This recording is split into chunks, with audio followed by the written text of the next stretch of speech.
La haute cour militaire. La haute cour militaire, à la tête le général Keba, a confirmé à 70% le verdict rendu au premier degré. Dans les dossiers de meurtre de 2 ressortissants chinois, la haute cour militaire a condamné en appel 6 militaires, dont 2 colonels et un civil, à la peine de mort pour meurtre, association de malfaiteurs. Certains condamnés ont piqué la prise. 3 autres militaires qui escortaient le Chinois condamné au premier degré à 10 ans de prison dans cette affaire ont été acquittés en appel. Faute de preuves, les juges ont déclaré que le colonel Mukalenga Chendeko et Kayumba Soumaïli avaient organisé et planifié cette opération criminelle contre le convoi de Chinois dans le but de voler 4 lingots d'or et 6 000 $ américains transportés par les victimes. 2 prévenus ayant pris part à l'attaque avaient passé aux avis. Le convoi revenait d'un site minier d'exploitation d'or et attaqué le 17 mars vers Nderembi, en territoire d'Irumu. Dans le second dossier en appel, la haute cour militaire a condamné 3 militaires, dont un lieutenant-colonel à la peine de mort pour détournement de munitions de guerre destinées aux opérations militaires. 4 autres militaires et 3 civils, dont Madame Solange Makoussi, condamnés à mort au premier degré. Dans cette affaire, on vit leur peine être réduite à 10 ans de prison. 2 civils ont écopé 5 ans de prison, selon l'accusation. Les munitions détournées avaient été vendues aux miliciens Kodeko, actifs en territoire de Djougou. Solange Makoussi, qui a accouché un joli bébé à la prison, fit un élément déclencheur et à travers elle, tous ses officiers FARDC ont été dénichés. Elle avait été arrêtée en mars 2022 avec plusieurs munitions de guerre sur la route de Bambou. Tous les militaires condamnés à mort sont radiés de FARDC.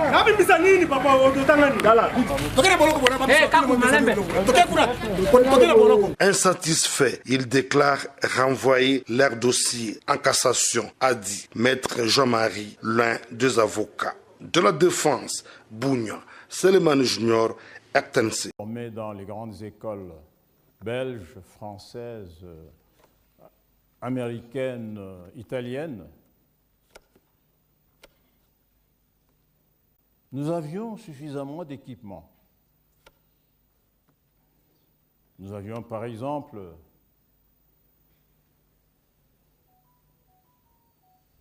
à la force aérienne 7 C-130, transport aérien. Nous avions une dizaine de DC-3.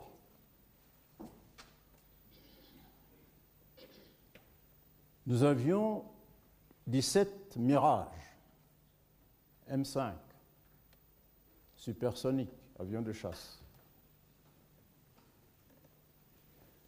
Nous avions une vingtaine de maquis italiens, subsoniques.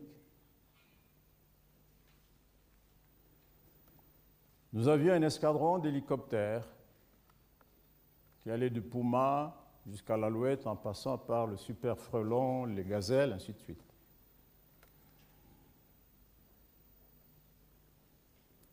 Tous ces équipements, ces appareils étaient pilotés par des Congolais, formés majoritairement en France pour les Mirages, en Italie pour les maquis et les avions de transport et aux États-Unis.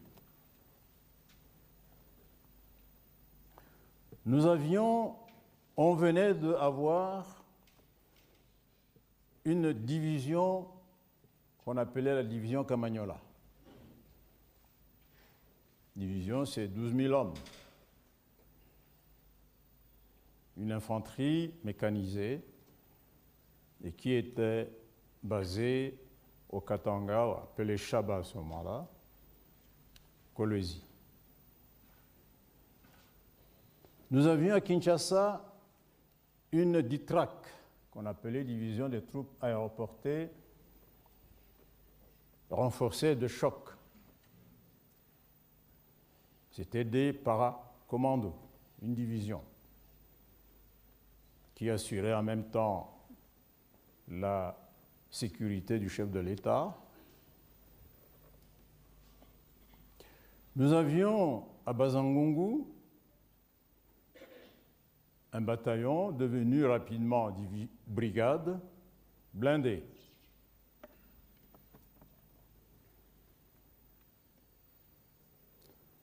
Côté forces navales, nous avions sur nos eaux des frégates, des corvettes, des patrouilleurs, tous, encore une fois, pilotés par des Congolais. C'est sur ces entrefaites qu'éclate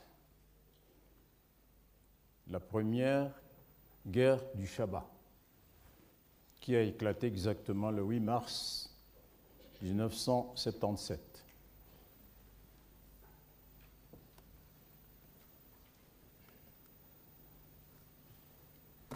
Je passe sur les insuffisances qu'il y a eu,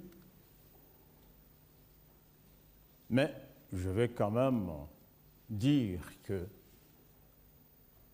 y a eu un incident majeur.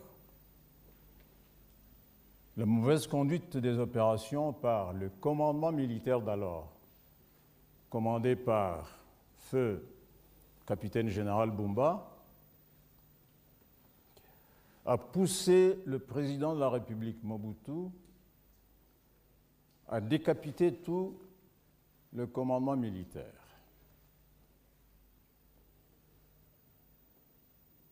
Et à se substituer lui-même commandant des opérations. Certaines images d'histoire le montrent encore avec sa casquette, ses 3 étoiles, Paul en train de diriger les opérations.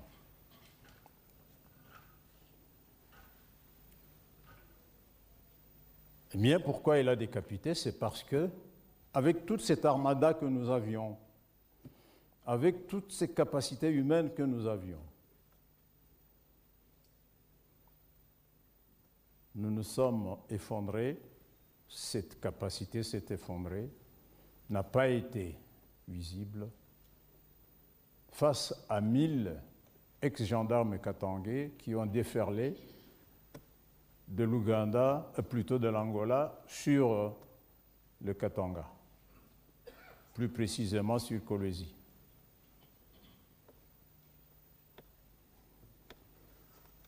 La mort dans l'âme, le président Mobutu a dû faire recours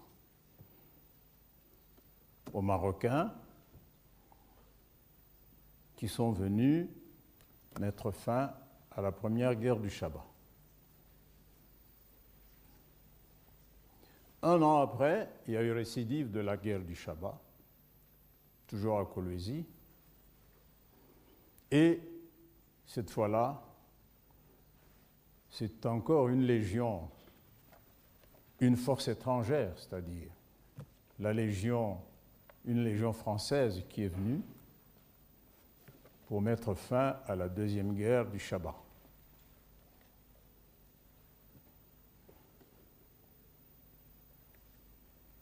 C'est passé une période d'accalmie d'à peu près 22 ans, de 77 à 20 ans, à 96. Il n'y a eu pas d'agression étrangère.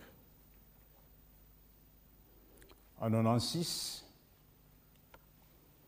nous avions une agression que nous connaissons tous par des soldats appelés Kadogo de la FDL. Mais entre-temps, après la deuxième guerre du Chaba, notre armée a continué à monter en puissance, notamment par la jonction aux anciennes unités.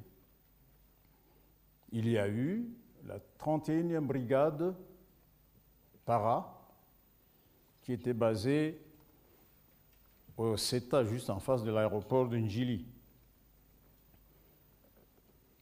qui avait été pour l'entraînement et l'encadrement confié aux Français. Et ensuite, il y a eu la 41e brigade commando, qui était basée à Kisangani, avec l'assistance chinoise.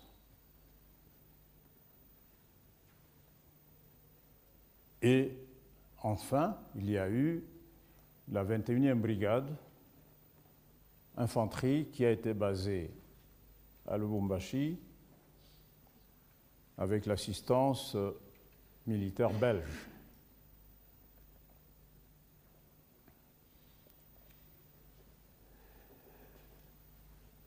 À la Ditrac, qui était au Kanchachi, on a ajouté un régiment d'artillerie lourde